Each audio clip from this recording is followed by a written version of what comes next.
कि आ सखी सियाल कोट अंदर पूर्ण पुत सलवान दे जाया ए। जदों जम्मिया राजे नूं खबर हुई सद पंडितां वैद बुलाया ए। 12 वरे ना राजिया मूँह लगी देख पंडितां ए फरमाया ए।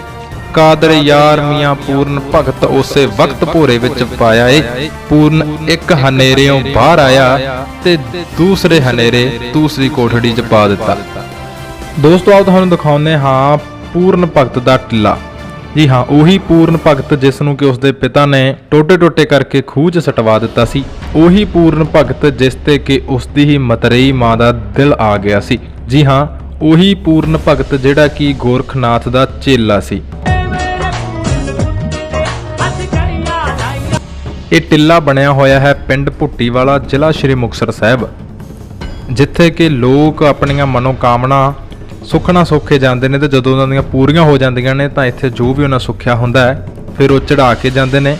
ਚਾਹੇ ਉਹ ਨੌਕਰੀ ਹੋਵੇ, ਚਾਹੇ ਉਹ ਵਿਆਹ ਹੋਵੇ, ਚਾਹੇ ਉਹ ਕਾਰੋਬਾਰ ਹੋਵੇ, ਚਾਹੇ ਉਹ ਵਿਦੇਸ਼ ਯਾਤਰਾ ਹੋਵੇ ਤੇ ਭਾਵੇਂ ਉਹ ਕਿਸੇ ਦੇ ਘਰ ਬੱਚਾ ਪੈਦਾ ਹੋਵੇ, ਤਾਂ ਜੋ ਵੀ ਇੱਥੇ ਮੰਗਣਾ ਮੰਗ ਕੇ ਜਾਂਦੇ ਇੱਥੇ ਚੜਾ ਕੇ ਸੰਗਤ ਜ਼ਰੂਰ ਜਾਂਦੀ ਹੈ। ਇਕੱਲੇ ਪਿੰਡ ਭੁੱਟੀਵਾਲੇ ਦੇ ਨਹੀਂ ਬਲਕਿ ਪੂਰੇ ਪੰਜਾਬ ਦੇ ਵਿੱਚੋਂ ਅਲੱਗ-ਅਲੱਗ ਦੇਸ਼ਾਂ ਦੇ ਵਿੱਚੋਂ ਇਸ ਜਗ੍ਹਾ ਦੇ ਨਾਲ ਸ਼ਰਧਾ ਭਾਵਨਾ ਜੁੜੀ ਹੋਈ ਹੈ। ਵਿਸਾਖੀ ਵਾਲੇ ਦਿਨ ਇੱਥੇ ਭਾਰੀ ਮੇਲਾ ਲੱਗਦਾ ਹੈ। ਦੋਸਤੋ ਇਹ ਤਾਂ ਸੀ ਟਿੱਲੇ ਦੇ ਬਾਰੇ ਮੁੱਢਲੀ ਜਾਣਕਾਰੀ। ਹੁਣ ਤੁਹਾਨੂੰ ਦੱਸਦੇ ਹਾਂ ਕਿ ਪੂਰਨ ਭਗਤ ਹੈ ਕੌਣ ਸੀ ਅਤੇ ਇਹ ਟਿੱਲੇ ਦਾ ਇਤਿਹਾਸ ਕੀ ਹੈ, ਪੂਰਨ ਭਗਤ ਦਾ ਕੀ ਇਤਿਹਾਸ ਹੈ, ਇਹ ਟਿੱਲਾ ਕਿਵੇਂ ਬਣਿਆ, ਸਾਰੀ ਗੱਲਬਾਤ ਵੀਡੀਓ ਨੂੰ ਜ਼ਰਾ ਧਿਆਨ ਨਾਲ ਦੇਖਿਓ। ਪੂਰਨ ਭਗਤ ਦੇ ਪਿਤਾ ਦਾ ਨਾਮ ਸੀ ਰਾਜਾ ਸਲਵਾਨ ਅਤੇ ਰਾਜੇ ਸਲਵਾਨ ਦੀ ਪਤਨੀ ਦਾ ਨਾਮ ਸੀ ਰਾਣੀ ਇਛਰਾ ਅਤੇ ਪੂਰਨ ਭਗਤ ਨੇ ਵੀ ਰਾਣੀ ਇਛਰਾ ਦੇ ਪੇਟੋਂ ਜਨਮ ਲਿਆ। ਜਦੋਂ ਪੂਰਨ ਭਗਤ ਨੇ ਜਨਮ ਲਿਆ ਤਾਂ ਪਿਤਾ ਸਲਵਾਨ ਨੇ ਜੋਤਸ਼ੀਆਂ ਪੰਡਤਾਂ ਵੇਦਾਂ ਨੂੰ ਬੁਲਾਇਆ। ਇਹਦੇ ਕੁੰਡਲੀ ਕੀ ਹੈ, ਉਹਦੀ ਕੁੰਡਲੀ ਫਰੋਲੀ ਗਈ ਤਾਂ ਜੋਤਸ਼ੀਆਂ ਨੇ ਸਲਵਾਨ ਨੂੰ ਕਿਹਾ ਕਿ ਤੇਰਾ ਪੁੱਤਰ ਤੇਰੇ ਲਈ 12 ਸਾਲ ਤੱਕ ਮਨਹੂਸ ਹੈ, ਇਸ ਕਰਕੇ ਤੈਨੂੰ ਇਸ ਨੂੰ 12 ਸਾਲ ਤੱਕ ਭੂਰੇ ਵਿੱਚ ਪਾ ਕੇ ਰੱਖਣਾ ਪਵੇਗਾ। ਮਤਲਬ ਕਿ ਪੂਰਨ ਭਗਤ ਨੂੰ 12 ਸਾਲ ਅੰਦਰ ਹੀ ਰੱਖਣਾ ਪਵੇਗਾ। ਉਸ ਦਾ ਰੋਟੀ ਪਾਣੀ ਸਭ ਕੁਝ ਇੱਕ ਕਮਰੇ ਦੇ ਵਿੱਚ, ਸ਼ਾਹੀ ਕਮਰੇ ਦੇ ਵਿੱਚ ਕੀਤਾ ਜਾਵੇਗਾ। ਉਸ ਨੂੰ ਬਾਹਰ ਨਹੀਂ ਕੱਢਣਾ ਤੇ ਤੂੰ 12 ਸਾਲ ਉਹਦਾ ਮੂੰਹ ਨਹੀਂ ਦੇਖਣਾ ਕਿਉਂਕਿ ਉਹ ਤੇਰੇ ਲਈ ਮਨਹੂਸ ਹੈ। ਦੋਸਤੋ ਪੂਰਨ ਭਗਤ ਦੇ ਭੋਰੇ ਵਿੱਚ ਰਹਿਣ ਦੌਰਾਨ ਉਸ ਦਾ ਪਿਤਾ ਰਾਜਾ ਸਲਵਾਨ ਆਪਣੇ ਤੋਂ ਇੱਕ ਛੋਟੀ ਉਮਰ ਦੀ ਕੁੜੀ ਨਾਲ ਵਿਆਹ ਕਰਵਾ ਲੈਂਦਾ ਹੈ ਜਿਸ ਦਾ ਨਾਮ ਸੀ ਲੂਣਾ। ਦੋਸਤੋ 12 ਸਾਲ ਬਾਅਦ ਪੂਰਨ ਭਗਤ ਨੂੰ ਬਾਹਰ ਕੱਢਿਆ ਜਾਂਦਾ ਹੈ ਭੋਰੇ ਚੋਂ। ਸਾਰੇ ਹੀ ਉਸ ਨੂੰ ਦੇਖਣ ਲਈ ਬੜੇ ਕਾਹਲੇ ਹੁੰਦੇ ਆ। ਸਣੇ ਰਾਜਾ ਸਲਵਾਨ, ਸਣੇ ਉਸ ਦੀ ਪਹਿਲੀ ਪਤਨੀ ਰਾਣੀ ਇਛਰਾ ਤੇ ਸਣੇ ਉਸ ਦੀ ਦੂਜੀ ਪਤਨੀ ਲੂਣਾ ਪੂਰਨ ਨੂੰ ਭੋਰੇ ਚੋਂ ਬਾਹਰ ਕੱਢ ਕੇ ਲਿਆਉਂਦੇ ਆ ਤੇ ਦਰਬਾਰ 'ਚ ਪੇਸ਼ ਕਰਦੇ ਆ। ਤਾਂ ਦਰਬਾਰ ਵਿੱਚ ਆਉਣ ਉਪਰੰਤ ਪੂਰਨ ਸਭ ਤੋਂ ਪਹਿਲਾਂ ਆਪਣੇ ਮਾਤਾ ਪਿਤਾ ਨੂੰ ਮਿਲਦਾ ਹੈ। ਜਦੋਂ ਪੂਰਨ ਨੂੰ ਪਤਾ ਲੱਗਦਾ ਹੈ ਕਿ ਉਸਦੇ ਪਿਤਾ ਨੇ ਇੱਕ ਹੋਰ ਵਿਆਹ ਕਰਵਾ ਲਿਆ ਹੈ ਤਾਂ ਉਹ ਆਪਣੀ ਮਾਂ ਸਮਾਨ ਰਾਜੇ ਦੀ ਦੂਜੀ ਪਤਨੀ ਲੂਣਾ ਨੂੰ ਮਿਲਣ ਜਾਂਦਾ ਹੈ। ਉਸ ਦੇ ਚਿਹਰੇ ਦਾ ਨੂਰ ਡੁੱਲ ਪੈਂਦਾ ਸੀ। ਇੰਨਾ ਸੋਹਣਾ ਸੁਨੱਖਾ ਦੇਖ ਕੇ ਲੂਣਾ ਜਿਹੜੀ ਕਿ ਉਸ ਦੀ ਮਤਰੇਈ ਮਾਂ ਹੁੰਦੀ ਹੈ ਉਹ ਉਸ ਤੇ ਬੇਈਮਾਨ ਹੋ ਜਾਂਦੀ ਹੈ ਅਤੇ ਉਸ ਦਾ ਪੂਰਨ ਤੇ ਦਿਲ ਆ ਜਾਂਦਾ ਹੈ। ਲੂਣਾ ਕਹਿੰਦੀ ਹੈ ਕਿ ਪੂਰਨਾ ਤੂੰ ਮੇਰੇ ਨਾਲ ਵਿਆਹ ਕਰਵਾ, ਮੈਂ ਤੈਨੂੰ ਬਹੁਤ ਪਸੰਦ ਕਰਦੀ ਹਾਂ, ਪਿਆਰ ਕਰਦੀ ਹਾਂ ਤੇ ਤੂੰ ਮੇਰੇ ਨਾਲ ਵਿਆਹ ਕਰਵਾ ਲੈ। ਇਹ ਸੁਣ ਕੇ ਪੂਰਨ ਥੋੜਾ ਜਿਹਾ ਗੁੱਸੇ 'ਚ ਆ ਜਾਂਦਾ ਹੈ ਤੇ ਕਹਿੰਦਾ ਹੈ ਕਿ ਮਾਂ ਇਹ ਕੀ ਕਹਿ ਰਹੀ ਹੈ ਤੂੰ, ਜਿਵੇਂ ਇਛਰਾ ਮਾਤਾ ਮੇਰੀ ਮਾਂ ਉਵੇਂ ਤੂੰ ਵੀ ਮੇਰੀ ਮਾਂ ਹੀ ਲੱਗਦੀ ਹੈ। ਕਹਿੰਦੀ ਹੈ ਜ਼ਿੰਦਗੀ ਵਾਰ-ਵਾਰ ਨਹੀਂ ਮਿਲਦੀ ਤੇ ਤੂੰ ਇਸ ਜ਼ਿੰਦਗੀ ਦਾ, ਇਸ ਜਵਾਨੀ ਦਾ ਆਨੰਦ ਮਾਣ। ਦੋਸਤੋ ਪੂਰਨ ਇਸ ਗੱਲ ਤੋਂ ਸਪਸ਼ਟ ਨਾ ਕਰ ਦਿੰਦਾ ਹੈ। ਲੂਣਾ ਨੂੰ ਬੜਾ ਗੁੱਸਾ ਆਉਂਦਾ ਕਿ ਇਸਨੇ ਮੇਰੀ ਬੇਇੱਜ਼ਤੀ ਕੀਤੀ ਹੈ ਤਾਂ ਉਹ ਕੀ ਕਰਦੀ ਹੈ ਕਿ ਰਾਜੇ ਕੋਲ ਜਾਂਦੀ ਹੈ। ਰਾਜੇ ਸਲਵਾਨ ਨੂੰ ਜਾ ਕੇ ਕਹਿੰਦੀ ਹੈ ਕਿ ਪੂਰਨ ਨੇ ਮੇਰੀ ਇੱਜ਼ਤ ਲੁੱਟਣ ਦੀ ਕੋਸ਼ਿਸ਼ ਕੀਤੀ ਹੈ ਅਤੇ ਇਸ ਤਰ੍ਹਾਂ ਉਹ ਪੂਰਨ ਤੇ ਝੂਠਾ ਦੋਸ਼ ਲਗਾ ਦਿੰਦੀ ਹੈ। ਇਹ ਸੁਣ ਕੇ ਰਾਜੇ ਸਲਵਾਨ ਦੇ ਪੈਰਾਂ ਥੱਲੇੋਂ ਜ਼ਮੀਨ ਖਿਸਕ ਜਾਂਦੀ ਹੈ। ਉਸ ਦਾ ਗੁੱਸਾ 7ਵੇਂ ਅਸਮਾਨ ਤੇ ਪਹੁੰਚ ਜਾਂਦਾ ਹੈ ਅਤੇ ਉਹ ਤੁਰੰਤ ਹੁਕਮ ਦਿੰਦਾ ਹੈ ਕਿ ਪੂਰਨ ਨੂੰ ਵੱਢ ਕੇ ਖੂਹ ਦੇ ਵਿੱਚ ਸੱਟ ਦਿੱਤਾ ਜਾਵੇ। ਇਛਰਾ ਮਾਤਾ ਰੋਂਦੀ ਕਰਲਾਉਂਦੀ ਹੈ, ਰਾਜੇ ਦੇ ਪੈਰ ਫੜਦੀ ਹੈ ਪਰ ਰਾਜਾ ਉਸ ਦੀ ਇੱਕ ਨਹੀਂ ਸੁਣਦਾ। ਹੁਕਮ ਕੀਤਾ ਜਾਂਦਾ ਤੇ ਸਿਪਾਹੀ ਕੀ ਕਰਦੇ ਆ ਕਿ ਬੇੜੀਆਂ ਲਗਾ ਕੇ ਪੂਰਨ ਭਗਤ ਨੂੰ ਉਸ ਨੂੰ ਇੱਕਦਮ ਮਾਰਨ ਦੀ ਬਜਾਏ ਪੂਰਨ ਦੇ ਹੱਥ ਪੈਰ ਵੱਢ ਕੇ ਇੱਕ ਖੂਹ ਵਿੱਚ ਸੱਟ ਦਿੰਦੇ ਆ। ਇਸ ਮਗਰੋਂ ਪੂਰਨ ਦੀ ਮਾਂ ਇਛਰਾ ਆਪਣੇ ਪੁੱਤਰ ਦੇ ਵਿਛੋੜੇ ਦੇ ਵਿੱਚ ਅੰਨੀ ਹੋ ਜਾਂਦੀ ਹੈ, ਉਸ ਨੂੰ ਦਿਖਣਾ ਬੰਦ ਹੋ ਜਾਂਦਾ ਹੈ।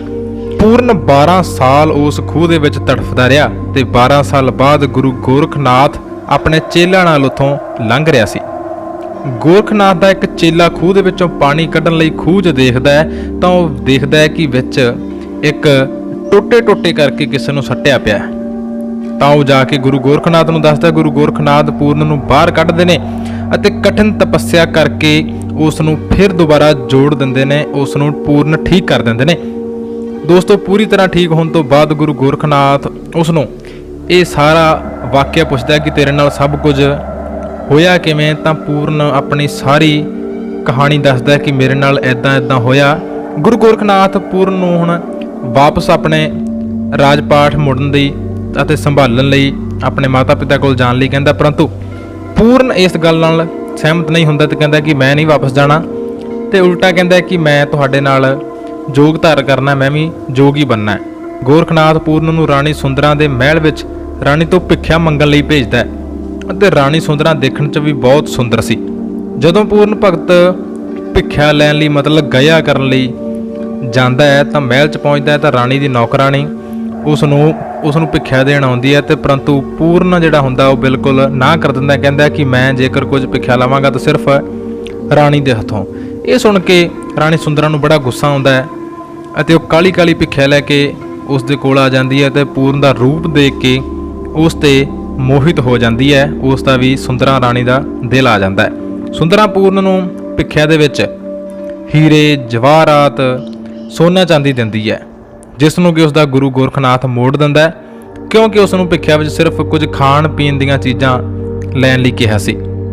ਪੂਰਨ ਸੁੰਦਰਾਂ ਨੂੰ ਉਸ ਦੇ ਹੀਰੇ ਜਵਾਹਰਾਤ ਦੀ ਭਿੱਖਿਆ ਵਾਪਸ ਕਰਕੇ ਕੁਝ ਖਾਣ ਲਈ ਮੰਗਦਾ ਹੈ ਅਤੇ ਪੂਰਨ ਦੇ ਕਹਿਣ ਤੇ ਰਾਣੀ ਸੁੰਦਰਾਂ ਆਪਣੀਆਂ ਗੋਲੀਆਂ ਮਤਲਬ ਨੌਕਰਾਣੀਆਂ ਨਾਲ ਮਿਲ ਕੇ 36 ਪ੍ਰਕਾਰ ਦਾ ਪਕਵਾਨ ਬਣਾ ਕੇ ਗੁਰੂ ਗੋਰਖਨਾਥ ਦੇ ਡੇਰੇ 'ਚ ਲੈ ਜਾਂਦੀ ਹੈ। ਭੋਜਨ ਖਾਣ ਤੋਂ ਬਾਅਦ ਗੁਰੂ ਰਾਣੀ ਸੁੰਦਰਾਂ ਨੂੰ ਕੁਝ ਮੰਗਣ ਲਈ ਕਹਿੰਦਾ ਤੇ ਉਹ ਵਰ ਵਿੱਚ ਪੂਰਨ ਭਗਤ ਨੂੰ ਮੰਗਦੀ ਹੈ। ਵਚਨਬੱਧ ਗੋਰਖਨਾਥ ਰਾਣੀ ਸੁੰਦਰਾਂ ਨੂੰ ਪੂਰਨ ਨੂੰ ਸੌਂਪ ਦਿੰਦਾ ਹੈ, ਮਤਲਬ ਕਿ ਪੂਰਨ ਹੁਣ ਰਾਣੀ ਸੁੰਦਰਾਂ ਦਾ ਹੋ ਜਾਂਦਾ ਹੈ। ਪੂਰਨ ਕੁਝ ਸਮੇਂ ਬਾਅਦ ਰਾਣੀ ਕੋਲੋਂ ਭੱਜ ਕੇ ਵਾਪਸ ਗੁਰੂ ਦੀ ਸ਼ਰਨ 'ਚ ਆ ਜਾਂਦਾ ਹੈ, ਜਿਸ ਨਾਲ ਰਾਣੀ ਦੇ ਮਨ ਨੂੰ ਬਹੁਤ ਠੇਸ ਪਹੁੰਚਦੀ ਹੈ ਤੇ ਉਹ ਸਦਮਾ ਬਰਦਾਸ਼ਤ ਨਾ ਕਰ ਸਕੀ ਅਤੇ ਆਪਣੇ ਮਹਿਲ ਦੀ ਹੀ ਮੰਜ਼ਿਲ ਤੋਂ ਛਾਲ ਮਾਰ ਕੇ ਉਹ ਆਤਮ ਹੱਤਿਆ ਕਰ ਲੈਂਦੀ ਹੈ। ਇਸ ਦੇ ਬਾਅਦ ਗੁਰੂ ਗੋਰਖਨਾਥ ਦੇ ਕਹਿਣ ਤੇ ਪੂਰਨ ਸਿਆਲਕੋਟ ਜਾਂਦਾ ਹੈ ਅਤੇ ਉਸ ਬਾਗ ਵਿੱਚ ਡੇਰਾ ਲਗਾਉਂਦਾ ਹੈ ਜੋ ਬੜੇ ਹੀ ਸਾਲਾਂ ਤੋਂ ਸੁੱਕ ਗਿਆ ਸੀ, ਉੱਜੜ ਚੁੱਕਿਆ ਸੀ। ਦੋਸਤੋ, ਪੂਰਨ ਦੇ ਕਹਿਣ ਦੇ ਨਾਲ ਇਹ ਬਾਗ ਦੁਬਾਰਾ ਖਿੜ ਜਾਂਦਾ ਹੈ, ਕਿਉਂਕਿ ਉਹ ਵੀ ਹੁਣ ਥੋੜੀਆਂ ਕਰਨੀਆਂ ਭਰਨੀਆਂ ਦਾ ਮਾਲਕ ਹੋ ਚੁੱਕਿਆ ਸੀ। ਉਸ ਦੇ ਕੋਲ ਵੀ ਥੋੜੀਆਂ ਸ਼ਕਤੀਆਂ ਆ ਚੁੱਕੀਆਂ ਸੀ। ਇਸ ਮਹਾਨ ਜੋਗੀ ਨੂੰ ਸਾਰੇ ਲੋਕ ਵੇਖਣ ਲੱਗ ਪਏ। ਦੂਰ ਦਰਾਡੇ ਤੋਂ ਲੋਕ ਵੇਖਣ ਆਉਣ ਲੱਗੇ। ਰਾਜਾ ਸਲਵਾਨ ਅਤੇ ਉਸ ਦੀ ਪਤਨੀ ਲੂਣਾ ਨੂੰ ਕੋਈ ਬੱਚਾ ਨਹੀਂ ਸੀ, ਜਿਸ ਕਾਰਨ ਉਹ ਵੀ ਪੁੱਤਰ ਦੀ ਤਲਾਸ਼ ਵਿੱਚ ਸਨ ਕਿ ਪ੍ਰਮਾਤਮਾ ਉਹਨਾਂ ਨੂੰ ਕਦੋਂ ਪੁੱਤਰ ਦੀ ਦੇਣ ਦੇਵੇਗਾ। ਦੋਸਤੋ, ਜਿਸ ਕਾਰਨ ਉਹ ਵੀ ਪੁੱਤਰ ਪ੍ਰਾਪਤੀ ਲਈ ਰਾਜਾ ਸਲਵਾਨ ਤੇ ਉਸ ਦੀ ਦੂਜੀ ਪਤਨੀ ਲੂਣਾ ਪੂਰਨ ਦੇ ਦਰਸ਼ਨ ਪਾਉਣ ਲਈ ਆਉਂਦੇ ਆ ਅਤੇ ਪੂਰਨ ਉਸ ਨੂੰ ਕਹਿੰਦਾ ਹੈ ਕਿ ਪਹਿਲਾਂ ਵੀ ਤੁਹਾਡੇ ਮਹਿਲ ਦੇ ਵਿੱਚ ਇੱਕ ਪੁੱਤਰ ਜੰਮਿਆ ਸੀ, ਜਿਸ ਨੂੰ ਬਿਨਾਂ ਕਾਰਨ ਤੁਸੀਂ ਮਾਰ ਦਿੱਤਾ ਸੀ।